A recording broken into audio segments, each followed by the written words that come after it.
Welcome back to another episode of the podcast, From the Depths of Darkness to the Light of Success. I am your host, Chris Swick, and on this podcast, we talk about mental health, addictions, ADHD, eating disorders, and really anything anyone's afraid to talk about, we talk about it on this show. I believe everyone's story is valuable at the end of the day. Doesn't matter what walk of life you come from, you're all welcome on this platform. Please reach out, is all I ask. If you're struggling, reach out. The DMs are always open over on Instagram for me or my email. Follow me over on Instagram at Depths of Darkside or go over to the YouTube channel, same name as the podcast. Hit that subscribe button, turn on the notifications, and you can find all video formats for each and every episode. With no further ado, I'd love to introduce to you my next guest. I got former U.S. Army vet Dana Krull on the podcast today. He's also sober now. Congratulations on that, Dana. We're Thank going to you. dive deep into a little bit of his story. He has his own podcast as well that he can drop and let you know a little bit about. Tell him a little bit about you, Dana, and what you're all about now today. Yeah. Hey, Chris, thanks so much for having me on the show. It's an honor to be here. Before I forget, I need to introduce my friend Al. This is my spirit animal for sobriety and actually the co-host of my podcast. He actually has his own mic. I probably should have put that up there. There we go. This is Hall free. And if you say his name fast, you'll hear it's alcohol free. So it's a little cheesy, but that's who I am. It's you know, ode to my own sense of humor and trying to keep things light. And I think that's one of the things that's helped me over the last 6 months. Just hit 6 months yesterday. My last drink was on February 16th of 2022. And I have a long drinking career like a lot of people do and a couple of attempts at sobriety. And this one seems to be sticking, not just because of Al, but because of just the many amazing people that I've gotten to meet, like you, and discovering that there's this whole sober world out there. And so, yeah, I grew up here in Columbus, Ohio area, attended Ohio University, which is in the background there. I got one of the yard flags or whatever on the wall. And it's a big party school. It's actually a really good school, but definitely after the typical I started drinking in high school, sneaking a beer here or there to my senior year where I was like, wore it like a badge of honor. Yeah, I drank every weekend this fall. Yeah, I'm cool. It really like started to dig its teeth into me during college when military culture, even in ROTC on campus, is something that drinking is just huge. And so that's where I would say the drinking really started. And again, like the rites of passage, like my 21st birthday, there's a picture of me like falling over my friend and as I'm blacked out drunk and I've got all these stamps on my hand that show I got into all these clubs for the first time. And it's a standard experience from there. But as I went into the army, I actually stopped. I had gotten to my infantry training I commissioned in 2002 as an infantry officer. And as I got to Fort Benning, Georgia, I was talking to this really nice young lady who is now my wife of 18 years. And I realized that this young woman was pretty remarkable in not just because she didn't drink, she was an alum of Ohio University as well, just a couple of years younger than me. And she was just the kind of woman that I really wanted to have as my wife. And my dad had died a few years prior due to his life of smoking cigarettes and lung cancer had taken him when I was 19. And so I had this kind of, man, I really want to be a husband and a father. My dad and I were very close, and he was a Vietnam veteran, and he was the son of a World War II veteran. And so here I am as a newly commissioned infantry officer getting ready to go to Iraq and knew this is the fall of 2002. We knew that Afghanistan had already kicked off. Iraq was looming on the horizon, and I did. And when I finished my infantry training and Ranger school in the spring of 2003, a month after I graduated Ranger school, I was on a plane to Iraq and was a rifle platoon leader for about 7 months in northwestern Iraq and had proposed to Addie by that point. I realized that I wanted to marry her when I was injured during Ranger school and laying in the hospital, and she rode a Greyhound bus for a day next to an Elvis impersonator to come down to the panhandle of Florida to visit me. So I'm like, yes, I'm going to marry this woman. And so we were a Christian family who was from a denomination. We started attending a church that wasn't against drinking completely, but it really was, let's not get drunk. Let's not overdo these things. And so I really was just focused on being a new husband and trying to be a good person in that Christian sense of the word. And as I was training to go back, so I wasn't drinking during this period. And as I was training to go back to Iraq, I had a pretty dramatic experience. I had a heat stroke one morning right before we were going to go back to Iraq in 2005. And I was just on a Monday morning run, which is pretty standard, but I had taken some Sudafed the night before for a head cold, and which was really weird. I rarely get sick, and especially not in the summer. But I went on this run and it had made it so that my body wasn't sweating properly, and I collapsed and had 107.6 core temperature. And I woke up the in the clinic. I didn't know where I was. All I knew was that I was married to Addie and that I was 25 years old and that I was about to die. I had this overwhelming sense of dread like I was about to die. And clinically, I don't know if I was there. People do die with 107.6, but I was so scared and I started losing consciousness. And I had this moment where I felt like I Well, at just went, that point too, you're probably hallucinating as yes, well. yeah, definitely, and it was like but I'm also trained army training so good that I was like these poor medics were, like, trying to reassure me that I was gonna be okay, and I told them, I was like, "You're supposed to reassure me, I know I'm gonna die," and, like, it was crazy. So, I went blank, and I thought I didn't see the tunnel of light, but I thought, I I felt like I had a choice, and I remember thinking I don't want to widow my wife when I'm 25 years old, and I opened my eyes, and it was like a light switch had been thrown, and I had my wits about me again, and I started laughing, and then by then, I think the medics thought that I really was crazy, but I knew that was my second birthday. It was August 15th, 2005. I had a fresh start, and as a result of that, I was left home as a rear detachment commander, which is the officer who stays home with families to take care of casualties, take care of loved ones, and all the equipment that gets left behind. Skeleton crew of folks. It's a very stigmatized position, but Way is it stigmatized there, Dana? it's stigmatized because you want to be the one who goes back with your guy. You want to be the one who goes to deploy. Very few people, I would say, at least in the infantry, join and say, man, I really want to stay home when my unit goes to war. And for us, it was a big deal to go back to Iraq as junior officers. I was a new captain. I was a brand new captain after being a lieutenant in Iraq. I was going to go back as a captain, which hadn't really happened since Vietnam, where officers got to go to back to combat for a second time when they were young. And like it was heartbreaking, but at the same time, our little church off post was in between pastors, and they asked me to preach a few times and teach some Bible studies. And I had really good feedback. And when the new pastor arrived, he heard me preach and he said, "You're feeling God call you to ministry, aren't you?" And I said, "Yes, I am, actually." And as we explored that calling, I got the support of my chain of command to transition into being a chaplain candidate, which is in the National Guard and non deployable. And I went to seminary for 3 years. So I was on the sideline for several years, which was hard, but I made it back in time to go to Afghanistan in 2010 during the surge we were in Kandahar, just up the road from Mullah Omar's hometown. He's the founder of the Taliban. And we actually replaced a Canadian unit that had just been those guys, there were not enough of them there.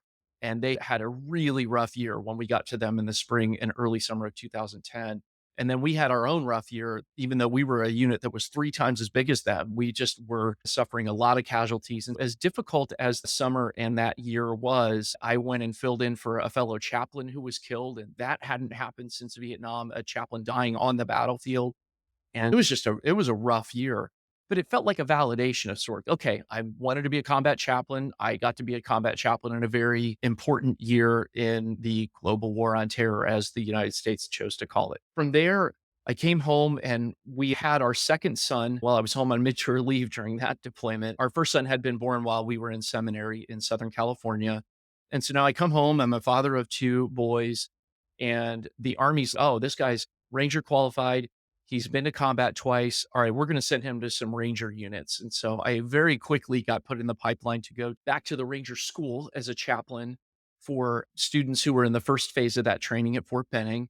And so things that started to come full circle for me. I was able to sit with these young lieutenants and other privates and sergeants who were going through the same training that I had gone through. So at this point now you're training these people Yeah, that you had first gone into the military with when you were first coming in sort of thing. Now exactly. you're, like you said, full circle, training. How's that making you feel now at this time there, It Dana? I was tired, but it made me feel really good because when I was a lieutenant, I had sat with a wonderful chaplain at Fort Benning, Georgia, who, when I was dating Addie, he had helped me explore. Really, my buddies were going out into town and trying to meet college girls and getting drunk every weekend, and that really got and going up to Atlanta, and it was fun, but it had just lost its luster. Like, I had done that for 4 years in college, and I was talking to this really wonderful woman that I wanted to really date or court, I guess is the maybe the Christiany term for that. And so for me as a young chaplain now, 10 years past that experience, I'm getting to coach, mentor, and teach these guys who are going through some of the hardest experiences of their lives because Ranger School for me was the first time I ever really failed anything. It took me a long time to graduate that course. It's a 2-month course, but it took me 4 months to graduate, and I was Well, lucky to graduate. what makes it so tough that, like, lots of people fail, I guess? So, Ranger School is Rangers in the United States Army are very elite infantrymen, and not every Ranger is an infantryman, but you have to go through basically this very advanced military or infantry training. And Rangers are not necessarily better infantrymen or that the standards aren't necessarily higher. It's just that in Ranger units, they actually enforce the standards. So if you don't do the things that are expected of an infantryman, like in the manual, then there really isn't much grace there. It's like you meet these standards or you don't wear the Ranger tab. And the Army's kind of a vain culture where you wear your badges and your accomplishments literally on your shoulder and on your chest. And getting this Ranger tab is a really Little big too much deal. vanity for my liking in this day It and age. it really was toxic for me because I was like, Ego, wow, everything. it really was. And for me, when I got to go to the Ranger Regiment, which is the actual deploying Ranger unit, I was not there as an infantryman, and I never would have been hired there as an infantry officer, not to hack on myself. My personality, I'm too chipper and outgoing. Most Rangers are very much your classic social introverts they're all business. And I'm the like, hey guys, let's look on the bright side. And they hired me there to be the chaplain because they want to have a counterpoint to that culture. But for me, it was very much look at me. I'm a Ranger chaplain. And that started to become toxic for me. Really, everything that this one time I had gotten to do some really cool training, and there was a picture of me hanging on a rope below a helicopter. And I posted this on Facebook. Thank you, Lord Jesus, for the coolest ministry ever. And come on, man. Like that post is 100% about me and not at all about giving glory to God or anybody else but myself. And so it was toxic for me. During this period, I'm sensing like something's wrong. And now I'm not really drinking much, but then when I got to that deploying Ranger unit, the Ranger Regiment, I was in 3rd Ranger Battalion, a very legendary unit from, if you've read the book or seen the movie Black Hawk Down, these are the guys that were in Mogadishu, and I was deployed with them 20 years after the fact in the fall of 2013. And a similar type thing had happened when I was there as their chaplain, where we had a mass casualty event. And again, it's hard for chaplains because it's like I got told, chaplain, that's the gold standard for memorial service. And so you feel good. Wow, I did my job well. But it took Rangers dying for me to get that sort of praise. And so all kinds of conflicts going on. Excuse my language, but that's fucked up though if you're getting that Well, praise. But that's the gold standard. but it's in his defense, it's like you wanna have somebody who it was him basically complimenting the work that I did to put it together. It was my Yeah, boss no, I saying, get what you're "Yeah, yeah. saying, but to get the praise that you need, a whole bunch of Yeah, casualties had to yeah." happen. It is fucked up, and it starts to take that toll in your head where you're like, "Okay, I'm doing a good job, and I know it's good," but yeah, I was caught in that moral conflict where I'm like, "Wow, I get this praise, and that makes me feel good, and that's what I'm striving for," but really it was, I'm striving for the praise of people and not for the I wasn't a good friend of mine who was a we weren't good friends. I consider him a good friend because I really looked up to him. He was a fellow Ranger Battalion chaplain at the time, and he had said something along the lines of, "The only comment that I care about getting on my evaluation report is well done, good and faithful servant," which is a biblical scripture where Jesus had been saying, like, it was just like when you stand in front of your heavenly Father, like you want to hear him say, "You did a good job." He doesn't care about the praise of his battalion executive officer or his supervisory chaplain or his battalion commander. He wants to hear praise from God, and that's definitely not where I was. I was so much sucked into that culture, and wow, I get to jump out of airplanes in the middle of the night with these guys, and it was cool, but it was taking its toll. So like during this time, because of just the pressure and the squeeze on that, and the first 4 years of me being on active duty as a chaplain, I had been in 4 different units at 2 different duty stations. We were having our third son now, and he was a preemie. And I had 2 guys that covered down on my deployment. I was supposed to go back to Afghanistan, but 2 other Ranger chaplains covered for me so that I didn't have to deploy because my wife was still recovering and our son was in the NICU. And so all these stresses and all these pressures, and in the middle of that, we also had this like change of heart theologically, where I was a Protestant minister, but we were, because I had a very close family member who became Catholic, I had started reading about that to say, wow, I want to be a better chaplain for all my Catholic soldiers. And the more I read, the more I was like, oh my gosh, I think I'm Catholic. And really, I think what was going on was I was exhausted and I was looking for an excuse to get off this bullet train that the army had me on, which was going to destroy me. Like I had had some moral and ethical failings that I'm ashamed of, and they weren't like horrific maybe, but to me it was like integrity is the one thing that I wanted to maintain, and I want to be a genuine person. And I had started to fudge some things paper wise so I could get one of those badges that was for a senior parachutist rating. And I had started to like just really get away from who I really wanted to be. And so I was starting to drink a little bit here and there. It was, and I, by here and there, it was like, yeah, it was a beer or two at night to unwind. And your viewers and listeners can see I'm a pretty wired up tight guy. I'm ADHD and I'm 100,000%. I got my rock star energy drink right now and it's 9:30 in the morning. That's my transfer addiction, but we'll get into that more later. I was trying to find a way to calm myself down in the evenings, and my wife called it. It was like in 2015, she said, "If you're not careful with this, whenever you get out of the army," which we thought was gonna be a long time from then, "you're gonna have a problem." And it turned out I did get out of the army. I resigned my commission as a chaplain because we became Catholic and I couldn't continue as a Catholic priest. It would have involved me going back to seminary and starting all over and like spending 8 years in priestly formation and all these kinds of things. Cause there are married Catholic priests. It's just very rare. And so anyway, we get back to civilian life and now things are really hard. I'm trying to find the last 7 years since we left active duty have just been brutal. It's probably just Where you're trying to find that work and life balance now, and more of that work balance too, because all you knew ever since getting out of high school and college or university there is the military. It's all I knew, and it's all that I loved. We loved it, and we gave up all this because we thought it was for genuinely I had suspected that it was about me leaving this pressure cooker that I was in because I knew the army like, being in a ranger battalion is a feeder assignment for even more prestigious assignments where you can go to these secret squirrel units and be a chaplain where nobody knows what you do and nobody knows what your unit does and, like, that type of stuff, and I know I would have been offered one of those positions. And there are guys that are, once you get inside that bubble, there are so few ranger qualified chaplains that once you get inside that community and you do a good job, you stay inside the special operations bubble. And it's exciting and it's fun and it's addictive because I remember driving into work as a ranger chaplain going, man, I need to savor every day while I'm here because I am going to work with major leaguers today. I am literally going to work with some people that are the best in the world at what they do because they are. Right? United States Army Rangers are the world's best light infantrymen.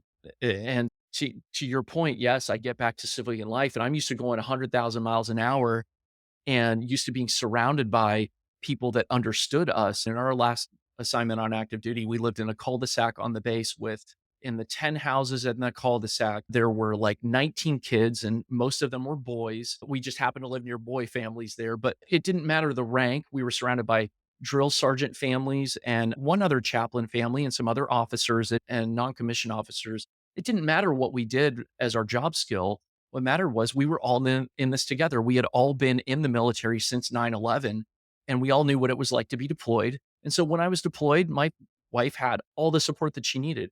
When we had our preemie for the first 7 weeks of our third son's life, we had a meal at the door, and every night from some of the lowest ranking soldiers to the battalion commander's wife brought us dinner because that way I could focus on my family and I could still continue to focus on the unit. And we came to a place in civilian life where our neighbor, like the garage door came up, They drive in, the garage door comes down, we never see them. Our kids go outside to play. They get threatened at one of our sons got threatened at knife point, and we were like, "This is what we thought we moved into a safe neighborhood." And just crazy thing, there were drive-bys on our street, so we ended up moving out. We live now more out in the country, but it's just been a couple of houses. I've had probably a dozen jobs in the last 7 years trying to find I started in the I transitioned out into the National Guard. I went back to being an infantry officer because we thought that would help. Immediately, first day in the unit was basically offered a company command position, which I had given up 10 years prior to go become a chaplain. So I was like, wow, it's coming full circle again. I get to be a company commander. Well, a month into my company command, we were on orders to go back to the Middle East for a not peacekeeping type job. It was a non-combat role where we were basically going to be security forces for coalition bases in the Middle East. It wasn't going back to Afghanistan to be like running out doing patrols and stuff. So a few months into my command, I realized, man, we had gone through all these crazy life transitions. And throughout all this, I'm drinking, by the way, like drinking more and more. Like we had left our faith. I had left being a minister. And how are you getting booze in some of these countries that have no Oh, booze sorry. and No, prohibition? I didn't. I'm talking about like I'm stateside totally now. Oh, I okay. would have gone to that. So I didn't go on that deployment because I realized like we had gone through all these transitions and my wife had gone through a traumatic pregnancy. We were trying to be a civilian family. I was trying to learn, like, I had a full time National Guard job, but so I was still in the military, but my family really wasn't because my unit was a couple hours away and we didn't really know anybody. My wife and kids didn't really know anybody in the unit. It wasn't like that cul-de-sac experience. So a few months into my company command, I realized I can't do this deployment. Like I can, but can and should are two different things. And so I called my commander and I said, "Hey, sir, like I can't do this. I'm not willing to risk my relationship with my wife and our boys for this thing." And my wife did not put me up to it. I just knew. I knew that I was playing with fire and I was committing the type of mistake that I had counseled guys as a chaplain. Rangers, in fact, one ranger in particular was a leader and had been in that unit for his whole career. And he had a huge drinking problem. And not while he was deployed. He's like, when I'm deployed, I don't need a drop of alcohol, but as soon as I get home, I'm drinking the entire time I'm home Like just and drowning those thoughts and those feelings of everything that drowning. had gone on. Yeah, drowning it all in it. Like my level of combat experience was like this, it was tiny compared to these ranger guys, but all it takes is just a little bit of traumatic experience to mean a lot. And then And instead of those facing those demons head on for lots of people that are in addictions and alcoholics and stuff like that, it's just easier to drown those feelings and yeah, not deal with them, period, and just keep shoving them down and down. And it's it just like totally you were is. talking about earlier, that pressure cooker that just keeps cooking, or that rice cooker that just keeps going and going, and then boom, it's like a pressure cooker bomb that goes off, man, It and you is. never And know what you're gonna get. totally, and for me, it was like, I would rather stay in the pressure cooker of the military than to get out than to stop, but there came a point that was a breaking point, and I recognized I need to get out completely because and all my senior officers are like, "Stay, you're great. You're doing great," and I'm like, "Listen, I'm damaged goods, like, I've relinquished a company command." I told my soldiers in formation that the next National Guard weekend, when I finished there, I was like, I have never seen anyone do this as an officer, a ranger, and a commander. This feels like treason. But I said, I can't, as a husband and a father, I have to be able to look myself in the mirror and I'm not going to sacrifice my family on the altar of my career. Like I had seen so many guys do who had lost marriages and been estranged from their children. And this one ranger that I was telling you about, to his credit, he called his bosses and had said, "Hey, I need help." And the unit took care of him and they sent him away to alcohol recovery and were supportive.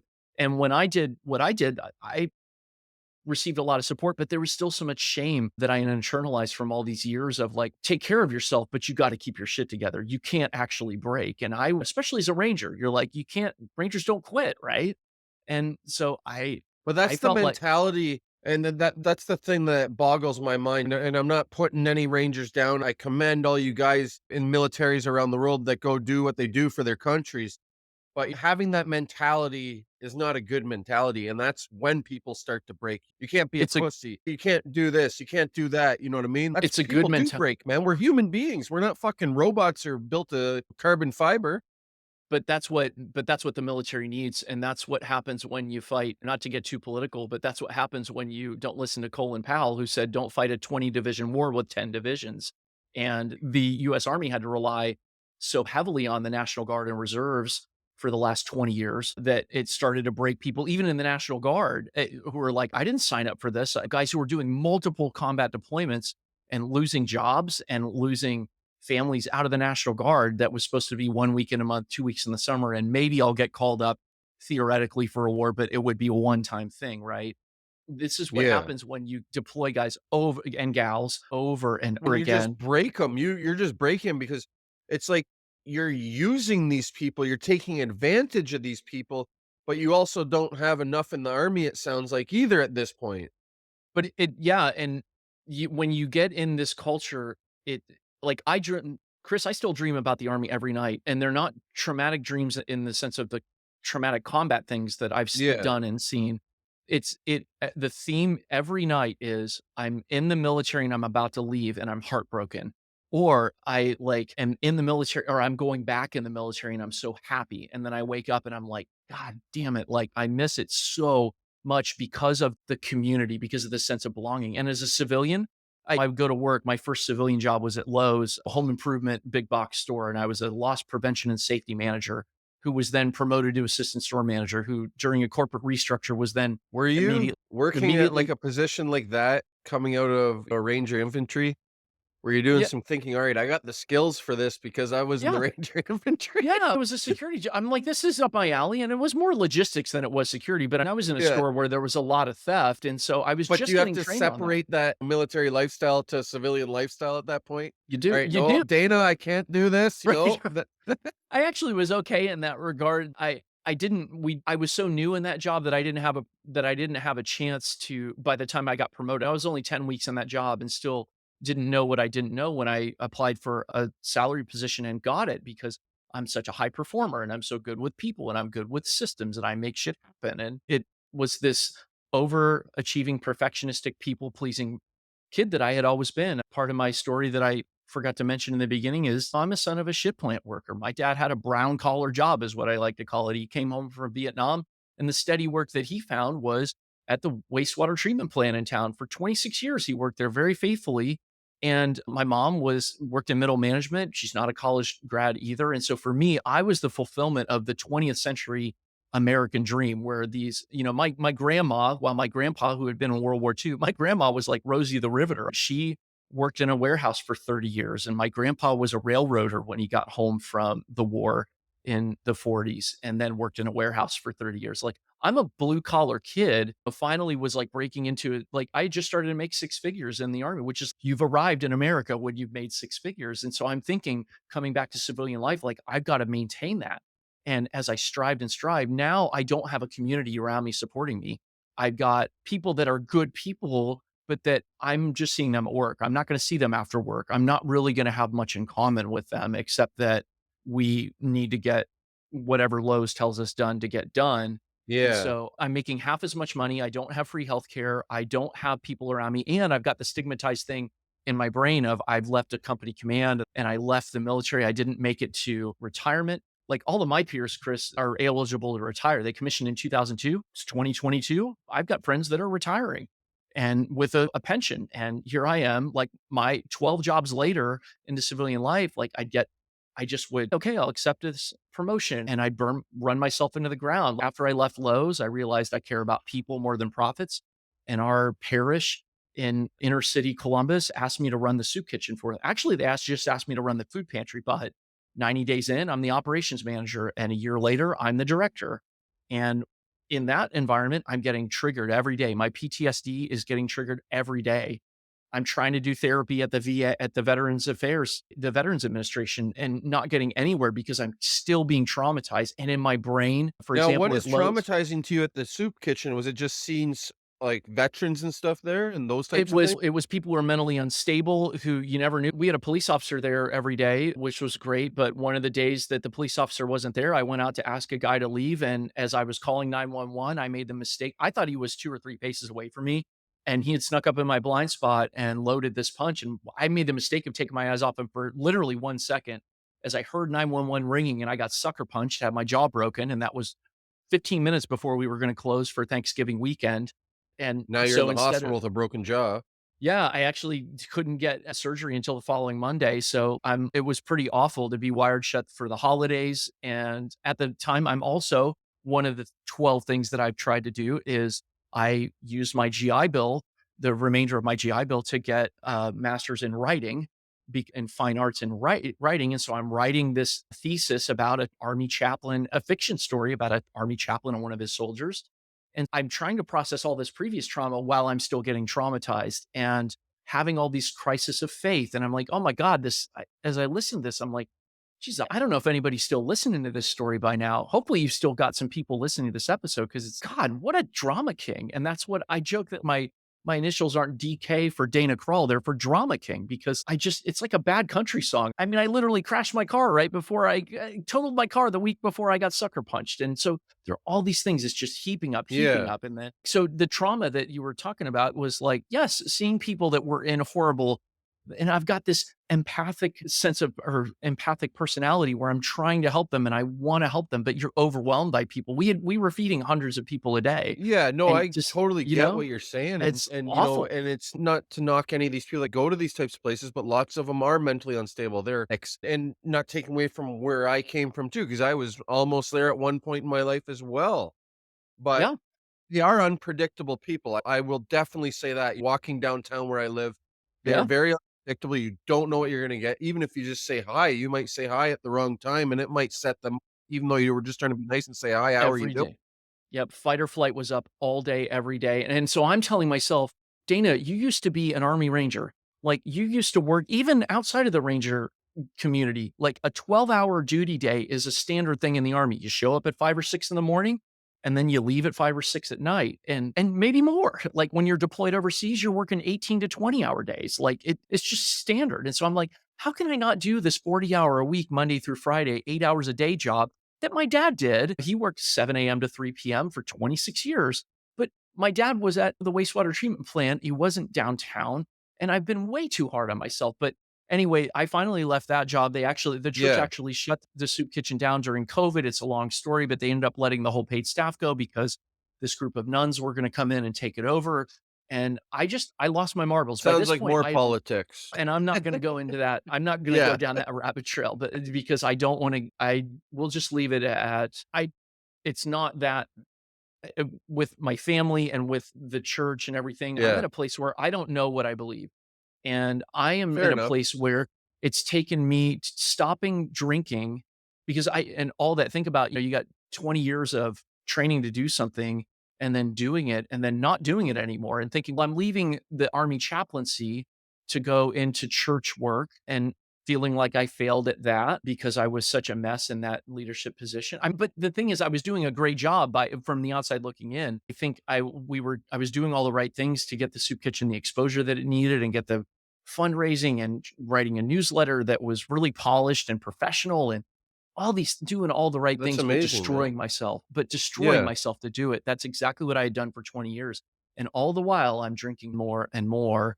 And there came a breaking point where a couple years ago, just lost my marbles. While I was drunk, I made this crazy plan to when I finished my last day at the soup kitchen. This was the night before my last day at the soup kitchen. And I thought that I bought a plane ticket, a train ticket, a bus ticket, and a rental car at 3 in the morning when I was drunk You and would done this and went into work, still buzzed, bought a now burner were phone, all the tickets for different places? different places. And I said, when I finish my day today, I'm going to choose one. And it was going to be the plane ticket, but it was like to go to LA to surf, which is where my only place that I've ever experienced Zen in my life was during what was a Out of proto all depression. places, LA, you feel zen? Yeah, because I know. That's where I had gone to seminary because it was a great kaleidoscopic place to get trained for army ministry. It was a seminary that was very diverse. And Yeah. so the only place as a new father, an associate pastor, a part-time chaplain candidate, and a full-time seminary student, the only place that I found Zen there was surfing. And I would drive before the LA rush hour, I'd drive out pre-dawn and be paddling out onto the water as the sun came up and would surf for a few hours and then drive back after the morning rush hour. And that was what kept me centered throughout seminary. And so I thought, I'm going to fly back out but I was going to go off the grid. I had $2,000 of cash and my passport in my pocket. This was a whacked out plan. And the only reason that I didn't do this, Chris, was because our police officer who was on that day is a disabled veteran, had been blown up in Helmand province in Afghanistan as a Marine. And he and I had become good friends. And he had been integral in convincing me to apply for VA disability benefits, which I felt like I didn't deserve and I shouldn't get because I'm taking advantage of the system because I saw people in that job who were taking advantage of the system, right? And I'm like, I don't want to be this freeloader. But anyway, Cody, my friend, before he left, before he clocked out, he was like, "Hey man, are you okay?" And I broke down. I was like, "No, I'm not. Here's what's going on." And so he immediately went into crisis response or whatever and got me to the ER. And I spent several days in a VA hospital, and the VA got me hooked up with some intensive outpatient care. This is during COVID too. So like I did recovery via Zoom that summer, got sober, but I was doing it by myself. And so I stayed sober from the summer of 2020 to the summer of 2021. But then there was some family drama and this unexpected falling out. I had started to question my faith and question everything and started to pull back from the church and things and got attacked for that instead of, okay, man, be you. Like, won't go into that whole thing either, but that made it worse. And I had been day trading, trying to find a job. One of my 12 jobs was day trading, and I was making a shit ton of money when the stimulus money was coming out. And then I lost it all because I turned into a gambler because there's that dopamine hit when you're day trading, right? It's Yep. like a video game. So I went from making 20 grand to losing all of that and then some. And so I started getting depressed and I started drinking again. And I had to go back to work. And that's when it really got bad last summer was I was like, I'll work at UPS. I'll just do this pre-dawn thing. But 5 hours a day for 5 days a week turned into 6 hours a day, 6 days a week. And then it turned into 7 or 8 hours a day. It was just this union job. It was a bait and switch. I'm drinking more and more. I thought if I start my job at 4 a.m. or 3 a.m. or 2 or even 1 You a.m., that'll should be keep me from good. drinking. I should be good. But no, when you have a drinking problem, you'll find any excuse to drink. And I'm like, 100%. homeschooling our boys at that point because I had asked my wife, I said, "Can I try staying home?" Because, and so here I am, a homeschool dad that, is drinking before he goes to work, coming home, homeschooling the boys and trying to find any excuse I can in the evenings to drink. And then that didn't work. So by the holiday rush peak period, I went to Amazon because I said, let me try 11 p.m. to 4 a.m. instead, because that way I won't drink then. I won't be able to drink in the early evenings and I'll come home and I'll have to go to sleep. No, I came home and drank at 4 a.m. It was quiet and I justified it as well. The boys aren't going to see me drunk now, so it'll be okay. And so here I am now waking up hungover to do homeschool, like Father of the Year award. And like finally, this just had gotten to the point where it was so bad that, and obviously this is having a detrimental effect on our marriage, and my wife doesn't know what to do to help, and I'm making things. I'm making it all about me, but I'm also feeling increasingly isolated. I don't have my church that I don't trust anymore. I don't have my family that I had trusted, and now my relationship with my wife is crumbling. And I just got to this point where the way the army trains you to deal with it's really this strange paradoxical or this strange irony that in the army as an infantryman you're trained to move to the sound of the guns is an expression in the American army or in the infantry. Move to the sound of the gunfire. That's like a police officer would be the same thing, or a firefighter. Move to where the danger is, right? Or a first responder. But the way we would train our soldiers was don't take out any aggression on your family. So not that I would ever strike my wife or our boys, and I probably would not be sitting here if I ever had. But like I got to the place. Sorry, I had like an ADHD brain fart. Give me 1 second. I was saying, so I got to the point with my wife where I left. I was like, I need to go away for a few days.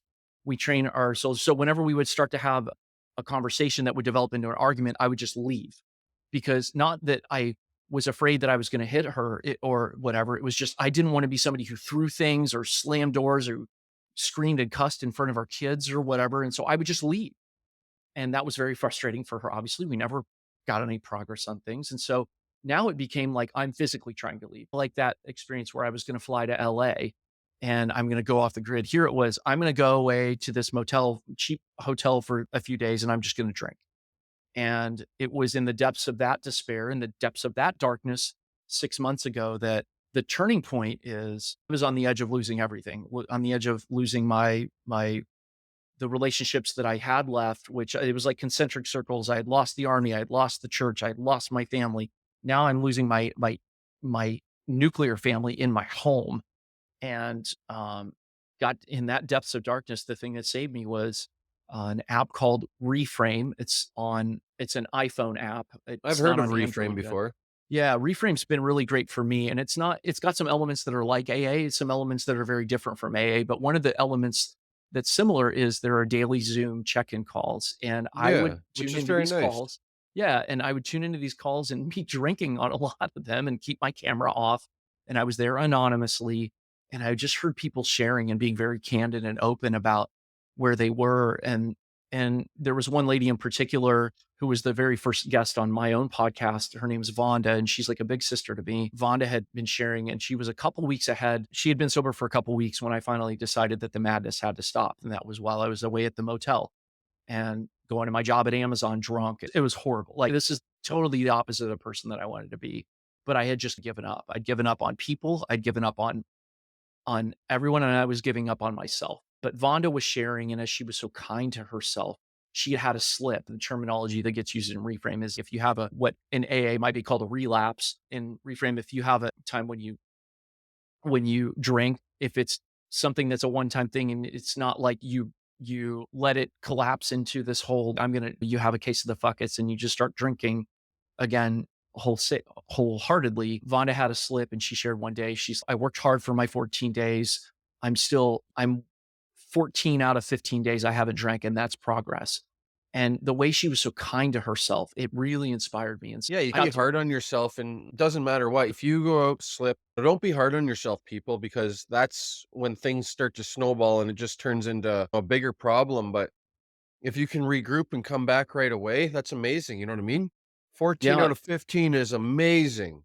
yep. And, 16 out of 14 out of 16, whatever it is. totally. And I decided that enough was enough. And I thought, I'm going to give this a go. And so February All you have to 16th do is was, 5 minutes at a time.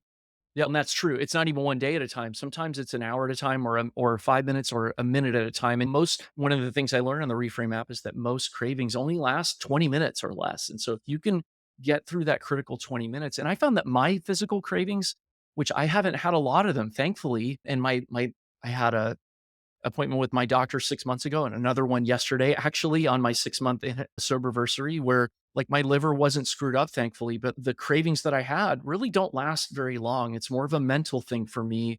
And if I can just sit in that for a little while, I found that like I can play that tape forward and say, okay, if I drink, this is what's going to happen because I know how that story ends, right? But I tell myself if I don't drink, this is what's going to happen.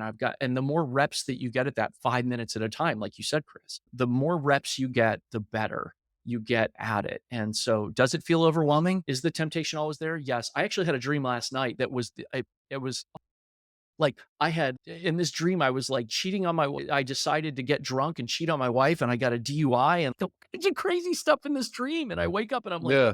oh my God. But so fear is always there of going back into it. But that fear 100%. also keeps me honest. It keeps me recognizing that I'm capable of anything. One of those days though too, where you're thinking about alcohol or fearing that you're gonna go back. What is it that you do, Dana, to get your What I mind do off it? is one of the things that I did to keep myself accountable in early sobriety was that Reframe app. And I started to get connected with people on Instagram, which I despise social media, but I kept hearing people saying, here's my Instagram handle. Here's my Instagram handle. And so I created like a lurker account. I went on, it was anonymous, and I started seeing this whole world open up to me of like social media as a positive, not toxic thing. It's Like there are, amazing if you use your time wisely on yeah, the internet, the YouTube, social media, Instagram, Facebook. totally. I don't really care for Facebook. Yes, I do have it, Yeah. but time wisely on Instagram, you can actually grow and meet. Amazing people. So in addition to Vonda, who had added me to a text group with several other ladies who are like my sober sisters, and there some people listen to this and say, "That's messed up. You're texting with 6 ladies who aren't your wife." But they're all of them, but one's older than me, and I'm part of this half of them amazing are married. ADHD group, and I'm the only male in it too, and it's all women Yeah. like like nurses and all these other. Yeah, it's totally what it is, and they take care and they're like big sisters to me. So what do I do when I have a serious craving? One time I texted them where it just hit me out of nowhere, and I was like, "Oh my god," and I was in the car, and I was between me and home was one of the liquor stores or one of the beer and liquor stores that I had stopped at Kroger, which is I think there is it's a grocery chain. I think they're up in Canada, but I knew there was this opportunity for me to drink, and I texted them and was like, "Guys, I am really sucking right now, and I know I shouldn't do this. I know I don't wanna do this, but my body's telling me to stop and drink." And they talked me through it, and they were like, "You are gonna text us. You're gonna text us when you get past that. You're gonna get text us when you get home." One of them was like, "Take a cold shower when you get home so you get some cold water therapy." And they followed up and just loved on me as like big sisters and took care of me. They like closed ranks around me. And the thing that I would say that I've done that's helped is even if you don't get connected that intimately with a group of people as your close friends, because maybe you have people and trust issues like I did and like I still a little bit do, but I'm a natural extrovert. Like my default is to be energized by being with people. So it's worked for me. But if that's not your jam, I get it. But maybe create a sober account on Instagram or just an anonymous account on Instagram and go on and just check it out and see these people. And you will start to find people that are in exactly the same boat that you're in. And you'll be 100%. shocked at how many people there are who want to love on you and encourage you and support you, no questions asked. It's not even, oh, I want to bait you into this program that I have or whatever. It's people that just strictly are like, I've been through this. I know where you're at and I want to love on you and help you. And that's made all the difference for me. And the other layer of accountability that I did was I did create a podcast so that it's like, that was part of my dream last night was, should I relapse? I'm going to have to tell everyone in my What is the name audience. of that podcast while we're on that topic? Speaking of shameless plugs, and I was like, "Oh, people invite you in and they don't." And now I'm like, "Oh, by the way, let me drop my podcast in here." It's called I Kissed Alcohol Goodbye. And it's the podcast for newly sober people who are learning to love ourselves instead of booze. And I think that the self-love is really the piece of the story that is the most important. It's the one that I'm finding that I don't need relationship with God is in the way that I always understood God before. I don't need a relationship with my extended family like I thought. And I don't even need to depend on my wife in the way that I depended on her. It was unfair to depend on her. How is it fair to expect someone to love you when you don't love yourself? And so I'm in this process of just rebuilding from the ground up where it's like I'm learning to love myself first and I don't need to love booze instead is where I'm at. And so I just Nice. have interviews like you do, Chris. It's a very similar podcast to yours where I'm just interviewing people. They're not all people who are new in recovery. I've had guests that have are one of my guests recently was 20 years sober or 16 years. They've got a lot of years under their belt. And so my goal is just to help other people in early sobriety. And as I'm talking about jobs, what is my current job? I homeschool my boys and I work at Taco Bell and I do DoorDash. And so I went Amazing, from man. You know being what? It doesn't matter what you do, as long as you're enjoying life with your family, loving yourself. Who cares what you do, man? It doesn't matter. That's irrelevant at the end of the It day. is, and I'm just in the process of deprogramming, and I have to remind myself, like, there is no shame in doing any honest work, and I'm the son of a like I said, the son of a shit plant worker. Who cares? Who cares what you do? If you work in a warehouse, if you work in fast food, if you're an executive in a company, you're a lawyer, a doctor, or any type of professional, it doesn't matter what you do. We are all the same people. We're all the same. Like, those executives experience the same cravings and the same pressures and challenges that people that I sling tacos with experience and that I'm experiencing. And so it's been a humbling process, but I will tell you it's for the good. And I hope that conversations like this one can help people who feel like they're alone, like I did 6 months ago. Nobody's as big of a shitbag as I am or whatever. Guess what? There are plenty of people who feel just like that. And we're not shitbags. We're just people who are struggling. And alcohol is the easy button. It's what we've been trained by our culture to press that easy button to just make it, to numb it. And especially as an ADHD person, like you mentioned, Chris, I know you talk about ADHD on your podcast, and I am ADHD with bold 72-point font, all caps. Your listeners and your What viewers is hear it it and like see for it. you living with ADHD? And what is it like for your family? Are you the It's only hard. one that has it or has been diagnosed in your family? Yeah, our youngest probably has it. He's the most like me in terms It of is being is hereditary. yeah, it is, and I don't know where I got it from because my parents, neither of them really seem to have it. You know what? And they My could have had it because I've heard lots of stories from people way back when. 'cause it wasn't common to go get diagnosed with these types of things either It's true. back in the '60s and the '70s and those It's types true. of things, My and dad was yeah. Oh, I'm sorry. I even interrupted you. earlier on in the '90s is when I got diagnosed. When I was 10, 11, 12, I abused the stuff they gave me. I was actually because I figured out it was cheap man's cocaine, and it Well, did the exact same effect that cocaine did for you. So, "Oh, we can snort these." That someone told me about it. I was like, "Oh, then mm, we're off to the races." That's where it all started for me. Then start selling it at school, those types of yeah, things. So they took it away from me. And then full circle, I'm into the drugs heavily and those types of things, but getting clean and sober, it was time to start taking care of my mental health and everything else and the mental yeah, illnesses that I had going on and stuff like that. And trust me, it's a hell of a lot harder. It is when you don't have all the booze and the drugs to drown those feelings or whatever. But it's totally. one day at a time process and just reaching out when you do need that help or sharing those feelings. I'm almost 3 years and I'm still learning lots, and you're gonna learn lots every day. Yeah, For it's yourself, there's only 6 months, but I've learned a lot from you today in this conversation. I want to let you know that. thank So, you. And yeah, I'm it so grateful that there are podcasts like yours that don't just talk about alcohol issues, but you're taking a more holistic approach where you talk about other comorbid or whatever the right term is, I mean, conditions we like have like ADHD. lots of people with addictions also have a co-occurring disorder. So whether it's depression, mental health, mental And I've got illness, them all. bipolar, like ADHD, whatever it is, but most people, I can't speak for everyone. I just know that lots of people that I talk to in this realm, we have a co-occurring disorder, which is just basically two disorders, and they go hand in hand with Yeah. addictions and alcoholism, with mental illness and mental health issues. Yeah, and they feed off each other, and the less now that I haven't drank for 6 months, I'm actually seeing what I was masking with the alcohol. I'm seeing how much of the ADHD because my wife had told me, "Your ADHD is severe," and I'm like, "No, it's not, but it's because I was drunk every night," and It's with like me too, right? with It's my so booze distracted. and the drugs I was doing, same thing.